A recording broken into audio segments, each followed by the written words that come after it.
Welcome to the Inside Texas Football YouTube channel powered by InsideTexas.com. It's another edition of Monday Night Live. I'm sitting in for LC, but we got the normal crew. We got Eric Nalene, Drew Kelson, and Ian Boyd. Make sure, if you're here, like this video, subscribe to the channel. Got a lot of updates here to talk about, not just today, but over the next couple weeks until spring practice gets going. We'll be bringing it. We'll have stuff coming in right after practice as well, as Texas has those windows available. And of course, head to InsideTexas.com. Now's the time to sign up, get access for spring football, recruiting visits, a bunch of different intel, insider practice reports. Y'all aren't going to want to miss out on that. Today, Steve Sarkisian spoke. We finally got to hear from the head coach of the Longhorns, taking the first opportunity since the end of the Cotton Bowl to talk just to the media about some different things. He had been on some shows, but this was the first time he got to answer some questions from the media. And then we will talk a little bit about Steve Sarkisian and his plans to change up how the run game works. We've seen a very consistent pattern over the past couple of years, and with some differing personnel, things may change a little bit. But Eric, we go to Steve Sarkisian taking questions from the press with spring practice starting in, I think, 15 days. A good opportunity to hear what it would be like. And we've all heard him talk about how it's going to look a little bit more professional, but he went into more detail. We all heard about the 30 games in 2 years, but it sounds like they really want to get familiar with the skill sets of everybody in the program, whether they're coaches or players. Yeah. Spring is in the air. I just got back from a nice long walk listening to that press conference, and it was a long offering. He had a lot to catch everybody up on. He sounds excited. I think everybody else is excited as well. It's a fun team to cover. I liked what he said about, he gave the reason for why they're not having a spring game. He said it had nothing to do with tampering and had everything to do with he's just trying to get so many people up to speed. He's got a lot of new coaches. He's got a ton of new players. You talked about, you relayed his message today about how they're not going to do 1s and 3s on one field and 2s and 4s on another. That's just a lot going on. That's a lot to do. That's easy to do when you have a lot of continuity and you have, a lot of players returning, but they lost so much to the NFL to graduation. I think he's got a plan. He's going to slow things down a little bit. He's going to play the long game. He talked about how they got to get younger players playing earlier in the season. That has a lot of good returns on it. That's going to keep everybody excited. That's going to keep the young players engaged. A lot of times these young guys know they're going to redshirt, and you hear about them taking some time off. They're not fully engaged, but when they know they're going to play one of those first 3 or 4 games, they're going to be ready. But I like the fact that he's slowing things down. Sounds like he's going to do a lot more coaching. He's going to be coaching his coaches as much as he's going to be coaching players this spring. One of the things that he brought up is you still have the 10 assistants on the road restriction. You can mix and match those guys. But Drew, we've got an edges coach, Alan Clark. We've got Kenodo Hudson, coach in position. Like basically every single spot on the field almost has a position coach, essentially for them. In Texas, they're going to lean into more individual periods and longer teaching periods, is the way Steve Sarkisian termed it over the course of his press conference. No, it's awesome, man. I really appreciate the fact that he set the tone for what people can expect. I mean, saying out loud and just kind of making it clear on why there's a change for the way the spring is going to be addressed was one thing. But I do think, it's kind of cool to be able to take a step back and go to the lab and just really dive into the program and dive into the players and dive into their development and building their relationships and just connectedness amongst the team. I know after our 2005 season, VY left and, Coach Chiz left. And so I just think about that season, there was so much uncertainty. Yes, we had some offensive linemen coming back, and I think we had a solid group of guys that we knew were coming back, but it's still, you have to go back and redefine yourself. And, we all rallied around, actually Colt was actually battling out that offseason to come back and win. But I think as a team, when you're able to just go into the lab, when you're able to just really focus on yourself, I think that's great. And so this offseason is something I'm actually going to lead up to me being really, really excited about the season. Because I know on Inside Texas, you guys are going to know everything that's going on behind the scenes and in the program, but this team is going to look different. This team's going to look different than it's looked in the last 4 years. So, and a lot of it's going to look different than what this team and the staff even expected to look like. So, yeah, the way they're going about it, I'm really excited about them just really diving into the players and really turning the corner on some of this staff. One of the things that Sark mentioned is, there are new faces in the coaching ranks. You've obviously got Dwayne Akina, a familiar face around the 40 acres, but definitely somebody coming in and learning a lot about a secondary that's losing a few guys. You've got Mark Orfe coming in, and it was revealed that Sark tried to hire him as an analyst back in 2021. You also got Chad Scott. He acknowledged Neil Brown, acknowledged a few other of the hires that he made. But Ian, one of the other things that he brought up, that's Drew brought up VY leaving, Colt coming in. He brought up Arch Manning kind of taking over the leadership mantle and breaking the team down, which means saying, all right, horns on three, stuff like that. But doing more than that, organizing the sessions, all those different things, and very, very clearly, we already kind of all knew we already knew this, but just putting it more out there how much this team belongs to Arch Manning. I think Ian, your turn to talk, bud. Yeah, I got it. I think that the team identity in general is going to flow around Arch in a lot of ways. They're not afraid of talking him up. They're obviously planning on involving him in a few things that they haven't done with the previous quarterbacks, like running him every now and then. Sark always redesigns his offense for the quarterback. We've been watching for 3 out of 4 years, right, in Texas with Sark. We've been watching the Quinn Ewers offense, which is not going to be the Arch Manning offense. There will be meaningful changes, So it is interesting. I think Drew was noting, like, he's been very forthcoming about it. Like, we kind of have to start at ground level with a lot of guys because they're so young. We have to start over with some coaches. There's some confidence in that, and that he's able to do that without being afraid that he's doing it, but he's not expressing weakness, right? And he's not afraid of expressing weakness. He's like, we're good. It's going to be great. We're going to build a couple things up from the ground, and you're going to like how it looks when, the finishings are in. At the same time, he's talking about all the newness. He also mentioned how there's a lot of guys returning too with a lot of experience. So it's they lost a lot of bodies, but it's not a complete reset by any stretch. A lot of those guys that are going to be playing and starting for the first time have a lot of experience. If you go by returning starters, that's going to mislead you. I think Texas finished number 7 in Bill Connolly's returning production metrics. That's not really going to hold much value for a Texas team that played so many guys last year, so many real snaps. Like Ethan Burke, sure, technically he's not a starter, but he was the year before. That won't surface as a returning starter. So there's a lot of guys like that. And it sounded like from what Steve Sarkisian said, they want to play him even more.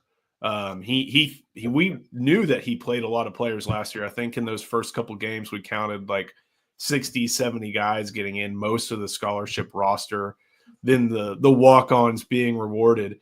They played a lot. And even today, Steve Sarkisian was like, dang, maybe I should have played Trevor Gooseby more before I sent him out against Shamar Turner and Nick Scourton. And maybe I should have played him more before I sent him out against Michael Williams and Peter Woods and that crew. So we may see, maybe not in Columbus on August 30th, but against Sam Houston, who they should handle, against the other two teams on their schedule, UTEP and whatever the other one is, should probably see a lot more players once they built that lead up. The other big update, that South End Zone Queens question, is going to help us lead into what was DeAndre Moore's injury. Sark mentioned today there would be a few players who would not be, I guess, fully available. Moore was one, Colton Vosick, Derek Williams, and CJ Baxter. He kind of talked about Christian Clark differently. We'll get to him in a minute. But Eric, DeAndre Moore at wide receiver, what's the update on him that might keep him limited? Yeah, he had a procedure recently. I don't know. Should we say what it was? It's not a serious thing, but it's something that I guess the healing time was going to conflict with him returning. I bet he could play some this spring if they felt like they needed it to, but I think it's part because he's going to recover from that procedure, which is actually going to help him out in the long run and make him a better player. But I also think part of it is just putting him in bubble wrap. Janae Barron could have practiced a whole lot more last spring than he actually did, but they didn't really feel like there was any purpose for it. I'm more curious to see who else they put at slot with Moore out. Obviously Dalen McCutcheon is going to play a lot. Do they move Aaron Butler over there? Do they try Jamie French there? There's some different things that they can look at that has me curious. We all know what DeAndre Moore is. I think we're going to see more consistent hands next year due to this procedure if you can connect those dots. Before we keep going, we'll get to those other injury updates that the little tidbit for the YouTube crowd there.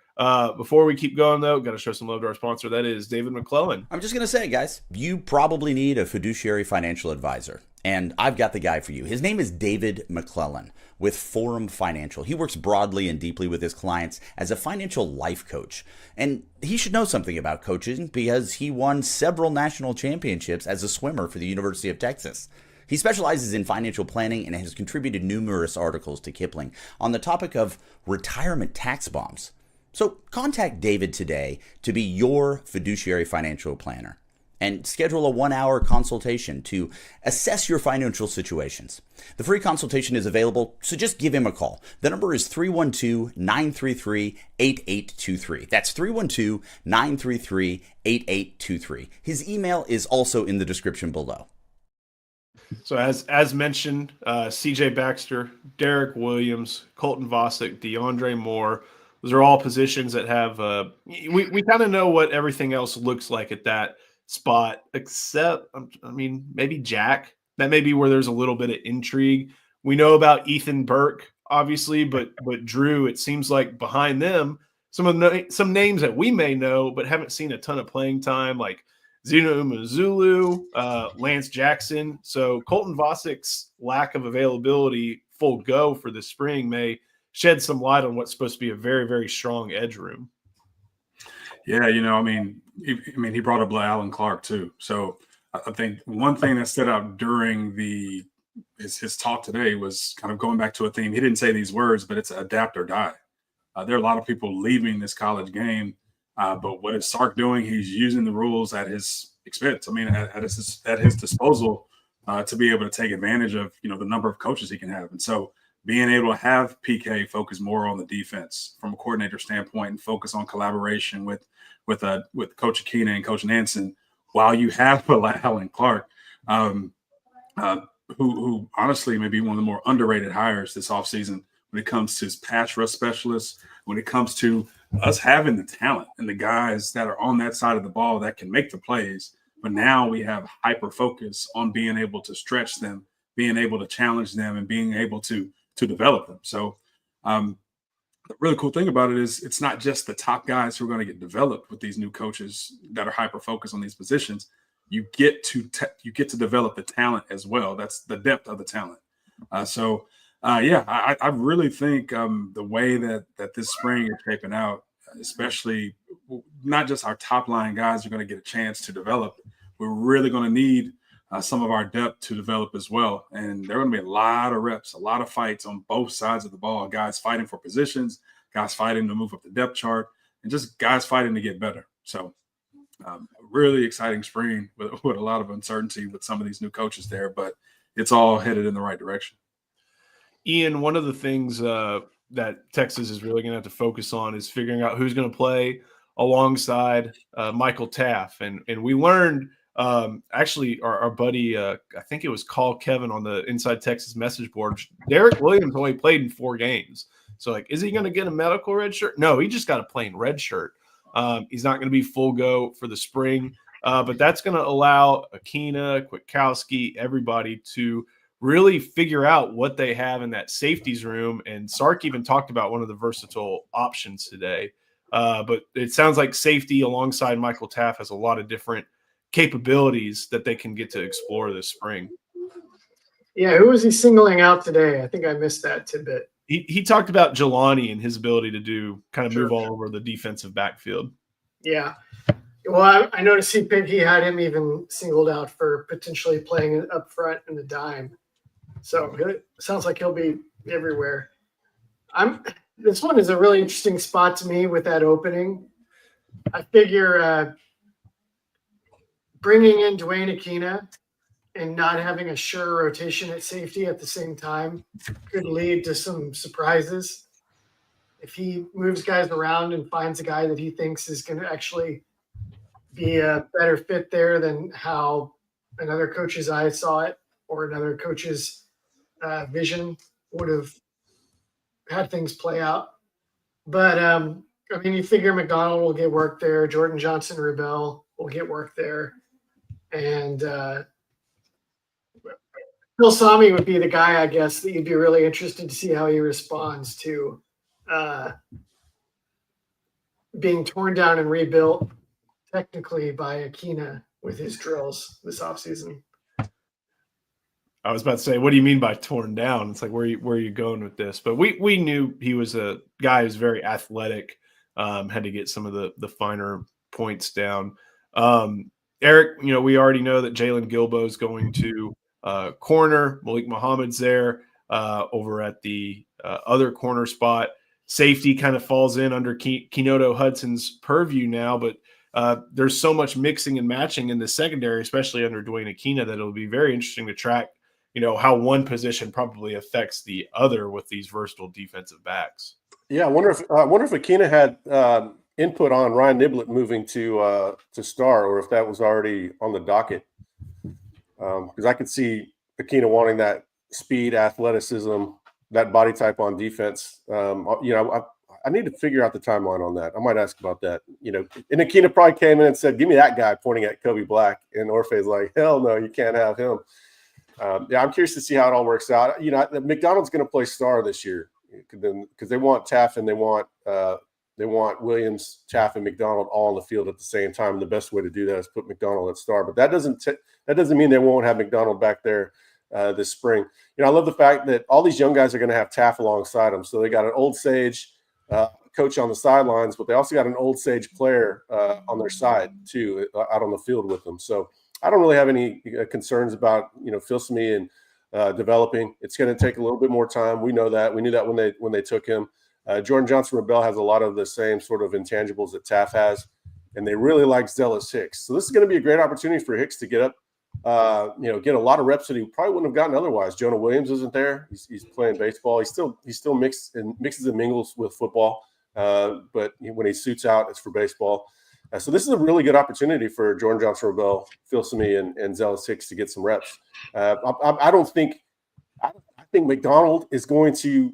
A lot of the guys are going to be limited. That's probably a damn article right there. Which guys are likely to be limited just because they want to play the younger guys and get them up to speed. Like Taff is not going to play nearly as much as he did last spring, I guarantee you, even with numbers being short. McDonald, they'd rather have Wardell Mack out there a lot of the time than McDonald. This is a great time to develop these guys. Not only are you developing them, but you're also keeping your veterans fresh and keeping them out of harm's way. So it just all ties into such a deep roster. He's going to play a lot of guys, and the best time to get them ready is right now. So when the guys are hurt, I'm excited. I'm going to go write this article right now. We'll taking advantage of DeAndre Moore being out. That's a great opportunity for Dalen McCutcheon. We're going to learn a lot about McCutcheon over the next month. Do they try Aaron Butler there? I'm curious to find all that stuff out.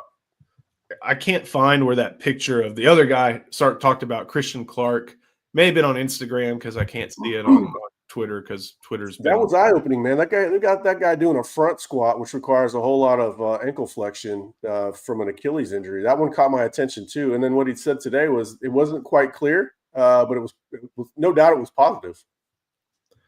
Ian, you want to educate our friend Chris Bravo here? Yeah, I think Bravo's teeing us up a little bit. I'm not going to take the bait, but no, we appreciate it. I mean, I might have to take the bait a little bit because it sounded like he was throwing shade in his response. You got to be accurate in your reporting. And then he said he's moving to nickel, not star. Of course, star is the terminology for Texas at nickel. And this year we're going to have to learn what they call dime because they're going to play dime a whole lot more. I guess they just still call it dime, but Eric, it's not even just like the Texas specific terminology. That's I know it's all over the place. Yeah. Yeah. I know. I mentioned that. So that was man, he was on fire before that. This is an interesting one. Saban wanted Niblett to play in the secondary, so might have something there. That was someone I feel like if you looked at him he would fit into the athlete profile. But he and what was it? Quintravian Wisner committed on the same day, I think, in this 2022 spring game. Yeah. Oh yeah. I was at sitting at Crown and Anchor when that went down. I was like, what the hell? So when Niblett was in high school, it was not clear to me that he was a wide receiver. Obviously he ran fast in a straight line and caught some balls over his shoulder and looked good on some reverses, but I did not see a sure thing wide receiver by any stretch. I saw a fast, really good athlete. I'm excited. The move to running back, as long as the toughness checked out, I was excited about it. Obviously the toughness did. He's one of the toughest guys on the team, one of the fastest guys on the team. That screams defense to me. What about you, Drew? Well, hold on. I don't think Saban thought that. I think Saban didn't want him for the secondary. He wanted him for something called star. Oh, okay. All right. Yeah, something like that. No, yeah, Eric, I won't say he was in my backyard, but he was one of these kids who, when I saw him here, he was just an athlete, man. But I didn't know how he would fit at receiver. If there was one position or one side of the ball where I felt like you could do something with him, it was at DB. So I'm not saying this is his natural home, because you can literally put him anywhere. But I think based on where we're headed as an offense, based on where our defense is today, this is probably his best home when it comes to getting him some time to make an impact next year, especially if we're going to have a dime package. You need guys that are fast. You need guys who are smart. You need guys who understand both sides of the ball, actually, to be able to do that. So I do think he'll have some natural advantages that he'll bring to that side of the ball. It's just a matter of, hey, backpedaling and getting your eyes disciplined, and his footwork will be fine. And honestly, he has a great group of coaches around him who are going to get him right. So, yeah, I'm excited. Good ball skills too. Toughness, speed, ball skills. He's got the mindset for it. He'll hit you. A lot of the stuff that we saw on offense really translates to it. One of the sources said, he's going to have the ability to mirror these fast slot receivers because, he has the same movement patterns. He knows what, like Drew said, he has an idea of what they're trying to do to him. And then he's going to be faster than 99% of the guys he lines up against. One other thing I think to get to that Steve Sarkisian mentioned that I'll probably write about as well is he got asked the play calling question again. And it wasn't so much in terms of like, are you good at this anymore? Which I don't think any of us are questioning. You have good days, you have bad days. And he had a couple bad days toward the end of the season. But the question was asked in a way where it's like, can you handle NIL, this big staff, recruiting, this, and still call plays? And I thought his answer was pretty revealing. It's like, I didn't hire a bunch of people to basically just be me. I hired a bunch of people who think like me and who I hope would carry out something like I would in these situations. But he believes that he's allowed himself to, delegate the right amount to the right people, whether that be Pete Gutkowski on defense, Kyle Flood, AJ Milwee, Jeff Banks, who he mentioned specifically on offense, Brandon Harris in the GM role. Those are in all the recruiting department. He doted on all the recruit additions with Aaron Joe, Dunson. I forget, Josh Dunson, I believe. He's got all these guys to where he said, I still think I can do this really darn well. But he also said, I'm admitting that even when the day comes, I don't have too big of an ego to pass it off. And Ian, I think we are all very much on the pro Steve Sarkisian keep calling plays thing. But it was refreshing for him to understand that he can only continue to do that by utilizing all the things at his disposal at Texas. Yeah, that's like the weakest angle of the criticism, I think. Because everything else about Texas has been great. It's if there's been one complaint, it's probably the play calling. So they kind of set him up there for I felt like he could have spiked the football there. He's like, I just signed the #1 recruiting class. We won the Thorpe Award on defense. I'm going to have like 6 defensive tackles drafted in 3 years. We had one of the top ranked defenses in the country last year, but it's obviously not a problem here. I don't know what y'all's fixation with this is. Yeah. The problem with play calls is they're so high profile and they're so in view, and they come at high leverage moments. I liked his answer. He gave a very short answer, and it's about the only answer I can ever give too, because I'm not on the headsets. Is we just didn't execute. But that's the play calling is always going to be. It's the one thing that fans can see. Every coach in the history of time has been blamed for play calling. Yep. And I mean, and we'd be lying if we didn't say there were games too where we see him dialing up the opportunities and we were just missing the opportunities. And a lot of some of the opportunities he does present, I mean, they build momentum on each other. And so a dropped pass or a missed assignment or, those types of things kill the momentum of what he may have dialed up. So sometimes we saw it, but the execution wasn't there. And there are times where we just, of course, we're like, man, maybe he could have done something different.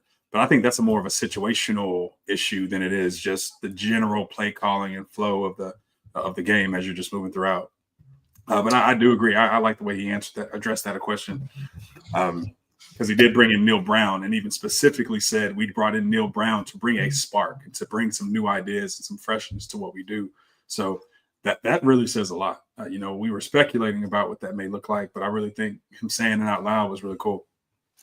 Inconsistent run game is much more to blame than a couple of bad play calls or poorly timed calls.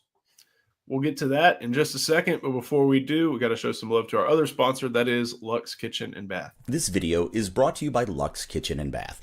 Luxe has been offering high-end kitchen and bathroom remodels for 3 generations throughout the greater Austin area. With 5-star review after 5-star review on Google and Facebook, and an A+ rating from the Better Business Bureau, you can put your faith in Luxe Kitchen and Bath's award-winning designers and skilled craftspeople to bring to life that dream vision of your special home. But that's not all. Luxe's all-star team provides full remodels, large additions, and even commercial build-outs as well. So call Luxe Kitchen and Bath at 833-358-LUXE today. Or visit luxekitchenbath.com to discover where quality meets luxury and begin the process of transforming your home. Get a free quote today by calling 833-358-LUXE. That's LUXE. Or by visiting luxekitchenbath.com. Link in the description. What's the name of the new edge coach? Drew, you answered this in the chat. I thought it was peculiar. It's Lee Allen Clark. I did not know that. I was saying the A is that long A or short A? I can't remember. Ball. Like an A. Sark said it was Lee Allen Clark. So good to know. Ian, this one's a good one. That should have just been a capital L and apostrophe. I don't want to correct his parents, but everybody's gonna see that as Lee Allen. So all right, Lee Allen. I'm gonna commit that one to memory now. But that should have been an apostrophe. Or in Baton Rouge, comma to the top, right? Yeah, comma at the top. Ian, what spring storylines are you watching from other teams on the schedule?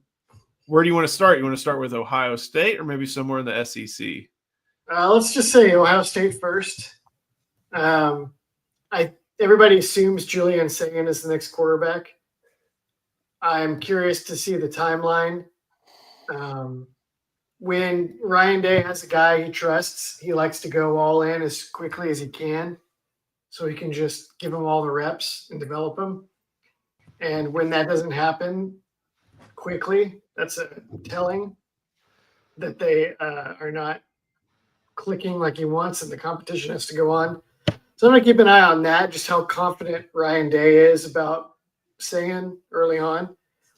And then also just what the pencil does on defense, Matt Patricia. That's going to be interesting to observe.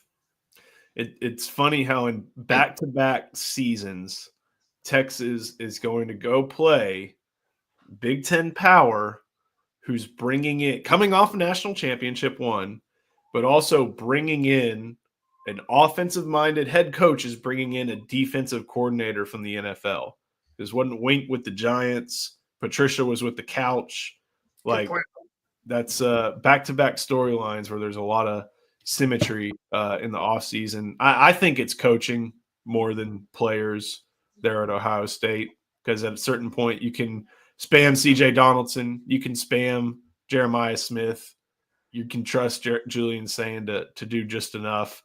But will all those egos get along, especially a former NFL head coach in Matt Patricia? Eric, what about around the rest of the SEC?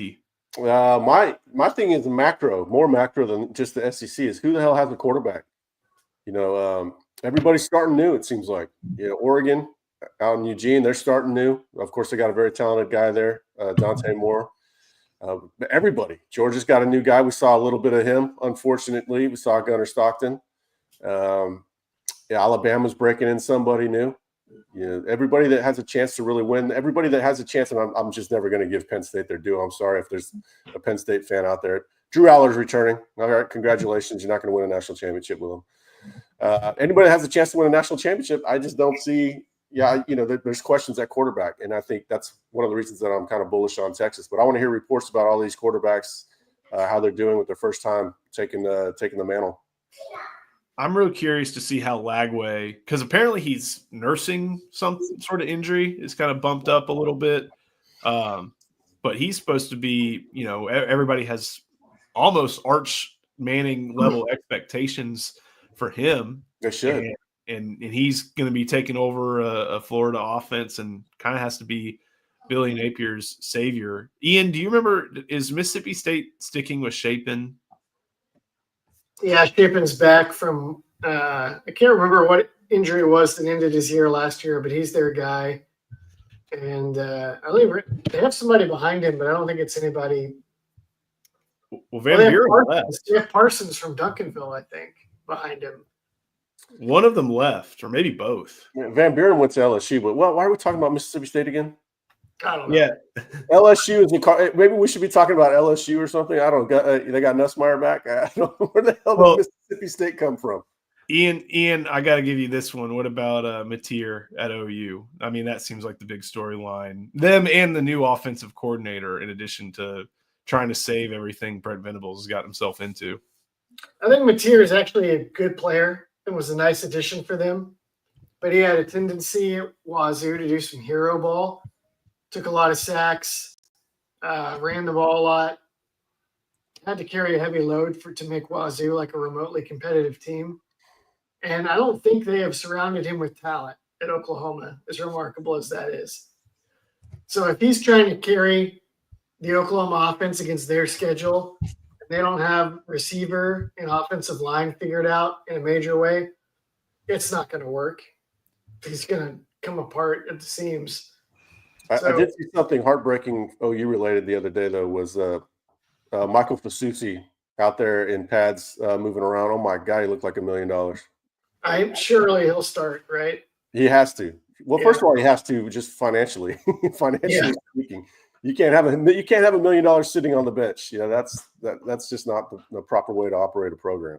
The problem is he's got Jaron Connect lining up at tight end next to him, which is man. How much did OU fans talk about that guy being like the next great linebacker? And it's athlete guy. You can't just be an athlete playing linebacker. It helps. Got this one from Brown Puppy. Will the Longhorns be deep enough at the interior defensive line? Added 3 guys on the portal. Got January coming back. Drew, do you think they probably still want to add another in the portal, but with that additional portal guy, I think that's enough for this season? This room reminds me a bit. Well, it's a little different than the wide receiver room, but I trust the staff and trust kind of what direction we're going with this. It's probably the most uncomfortable we've been going into the season in the last few seasons with the defensive line room. So this is a huge question to ask, but I still trust the staff. I still trust the experience we do have with guys like January and guys in the portal coming over. But also, we have a freshman who I understand should be a phenom. Which one? I can't wait to hear the practice reports at DT. But that's really what I'm relying on. But I think the same thing is with the wide receiver group. You probably felt like we could have done more, should have done something with so many young guys, but why not? Why not lean into the guys you draft? I mean, I say drafted, the guys that we've gone out and recruited and brought in. So will we be as deep as we have been? Can we go 6 deep with guys and experienced guys in the same way? No. But I don't expect this defense to look the way it's looked the last few years anyway. And I do think we have some guys who can cause some disruption up front. So we'll see how it all shakes out.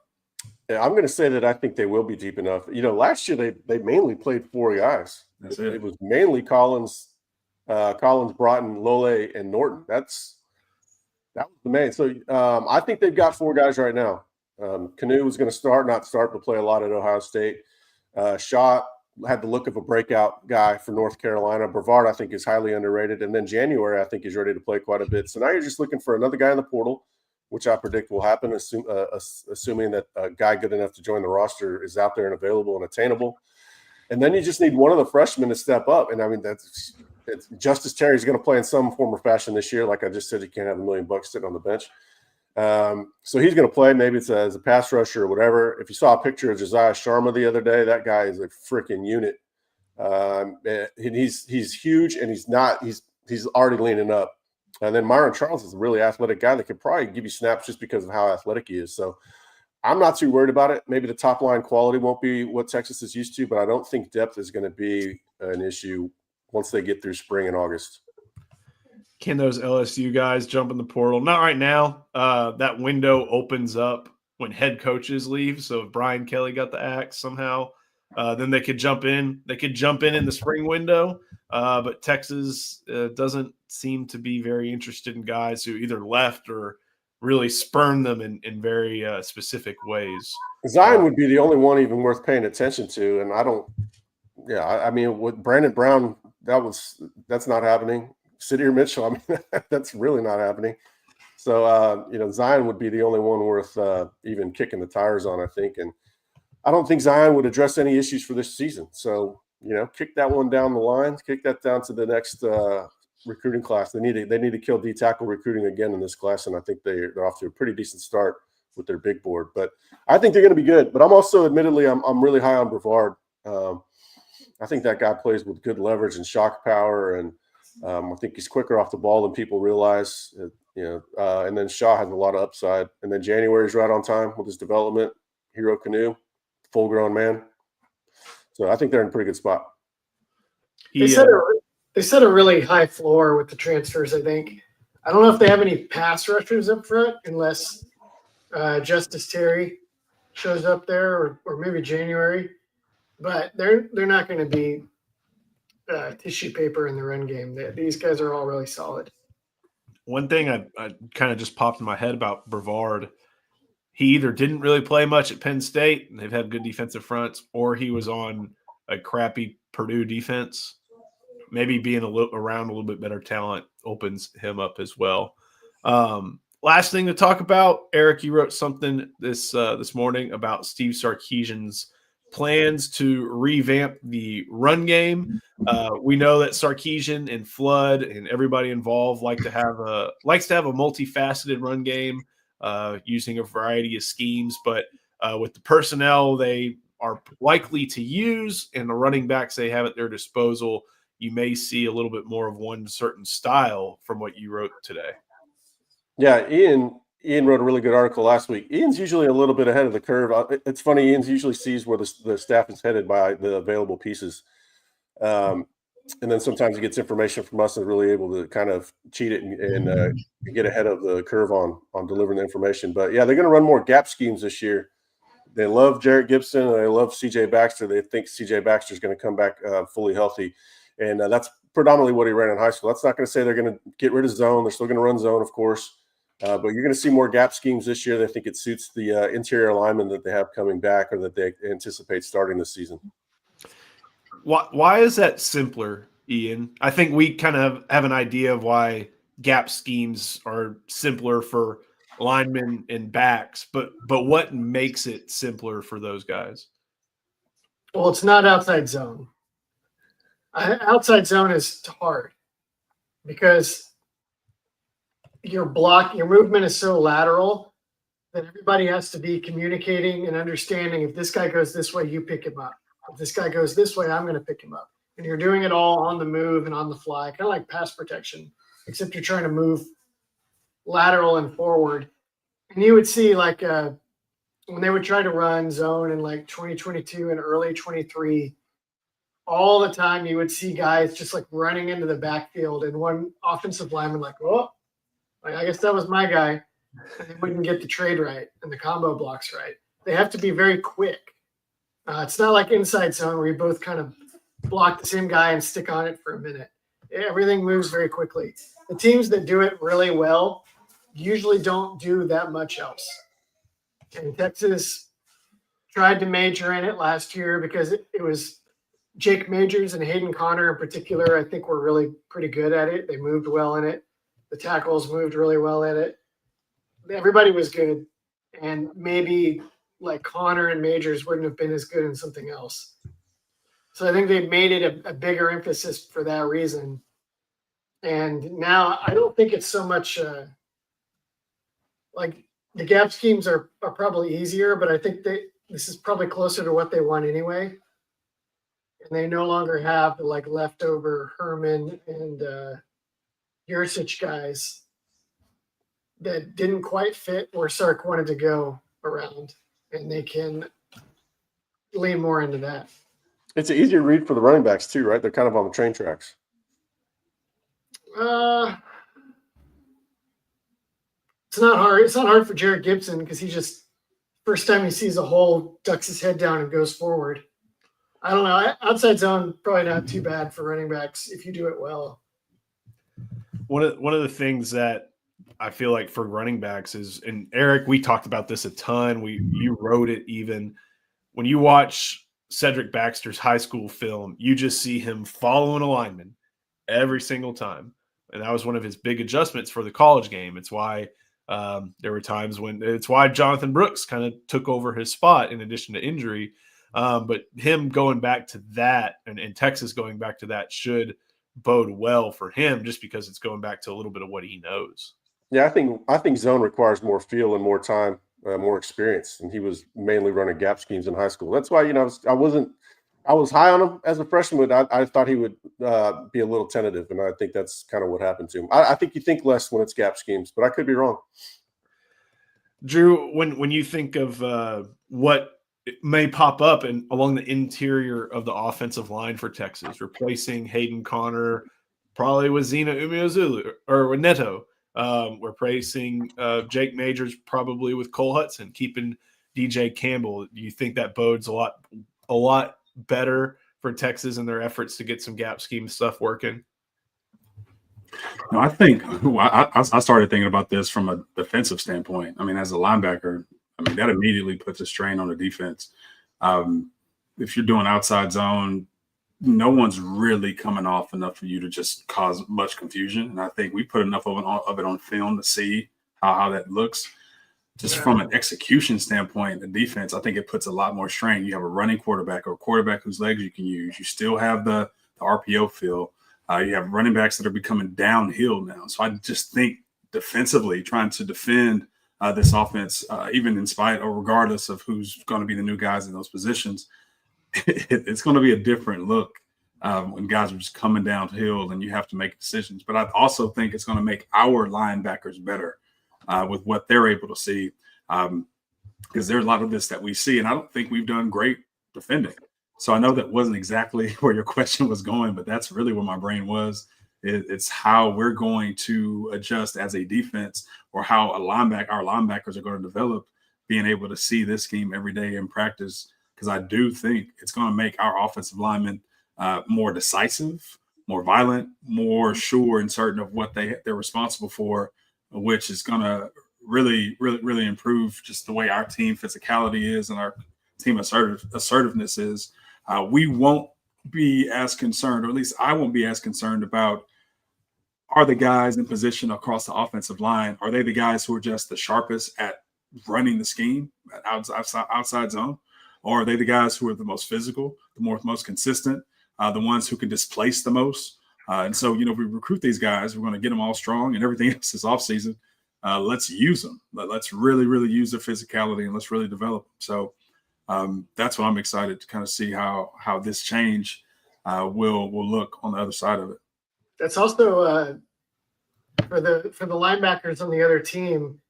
It's tough to defend the RPOs when the other team is pulling linemen. Because if you're a linebacker, and Drew will tell you, and you see linemen pulling, you're like, well, I got to get over there, or bad things are going to happen. And then that creates second level displacement that clears up the picture in RPOs. So you can get some of the quick hitting slants that Arch has shown he's pretty good at throwing on RPOs. Those get a little easier when you're pulling guys. Outside zone theoretically, but like Drew was saying, sometimes the way Texas ran it last year, It's easy. like from the gun and not under center and with like the same motion, it just wasn't as hard for guys to pick up on. So it wasn't like defending McVay or something. It's hard to respect, I guess to say, to where you could kind of take your steps slowly if you're a linebacker and still have time to get there and not get reached by some of the guys. Ian, did you see this? How many quarterback draws do you expect? You wrote about Arch and his running game. That's going to be, a part of the whole revamped rushing offense. But how often they choose to utilize Arch, draws or otherwise, is definitely going to be a different aspect to this run game. Yeah, probably not a lot. I love the draw. I think the quarterback draw is like best running play in the playbook. But draw might just be a placeholder for how much they're going to run. I mean, this is a guy that's name is Brown Puppy, and he's got a squirrel for an avatar. Well, yeah, somebody else with like 3 to 5 runs a game, 7 to 10 versus Georgia. Yeah. If that's the question, I think that's a decent barometer. Draw in particular, I think Arch is going to call some de facto draws by scrambling. I don't think they're going to install it as like a once a drive kind of play, like say for Vince Young or Colt McCoy or something like that. Isn't that a pretty easy scheme to RPO off of too? Like you're reading one guy right there to see if he goes left or right, and you make your decision accordingly. It's the most devastating RPO play because you have to defend the pass first, and then it's a quarterback run with lead blocking. Johnny Manziel ran for 1,000 yards in the SEC because of quarterback draw RPOs. It's like the middle linebacker would be like, I have to cover Ryan Swope and I have to meet Johnny Football in the B gap.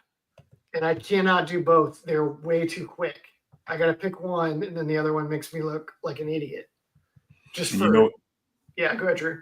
No, and I'm thinking about, the teams that killed us the most last year were teams that played man on our receivers. I mean, when I think about the Georgia game, you think about they were just playing man on our talented receivers. When you have gap schemes, a quarterback that can use his legs, this is going to help us in those man coverage scenarios a lot this year, where you just need a second or you just need a few seconds where the man coverage may not be great. But if we're not threatening teams in a way that, when they don't have to worry about the quarterback, or we're running the zone, we don't have gap schemes that are coming right at the linebackers, it changes everything. So we're going to be a new team. We're going to look like something different next year. I think that's the kind of the theme, at least that I've seen so far, gathering details from you guys. I always had the take that last year would have been the right year for Cliff Kingsbury to come in and be a consultant for Texas, just with the way that the intermediate passing was working in a good amount. And even though Trey Wisner got to that 1,000, it took a while. And now, especially that we know that there was some problems hitting the deep ball based off health, intermediate passing would have been a lot of fun to see fleshed out maybe in a unique Leachian style. But yeah, Drew, it's going to look a lot different, and it's probably going to look a lot closer to the ideal Steve Sarkisian vision, because like you say, Eric, Arch was made in the lab to play quarterback and made in the lab to play in this offense. So, gentlemen, 49 minutes. Anything else y'all want to add? Nope. I'm going to have a note, a source note on kind of going to put a ribbon on what the end of this conversation was about, what Sark thinks he has at his disposal. I'll write that in the morning. But needless to say, they're very excited about the possibilities on offense for the next season. Me too. I don't get to see what they see, but I'm excited about it too. So hope you all are. And if you are, we're going to be talking about it here, not just tonight, but also throughout next week's UT spring break. We won't be taking that off. And then in about 2 weeks, football practices start up. We'll have videos on here. So make sure you like the video, subscribe to the channel. And of course, head to Inside Texas if you want the insider practice reports, if you want the on the ground practice reports, everything Steve Sarkisian says, coaches, players, head there, subscribe. You will not be disappointed, especially as we got some other inside intel, maybe on some other sports that will be coming through in the next few weeks. So Eric, Drew, Ian, thank y'all so much. I'll turn it over to LC next week, but we'll see you next time on the Inside Texas Football YouTube channel powered by InsideTexas.com.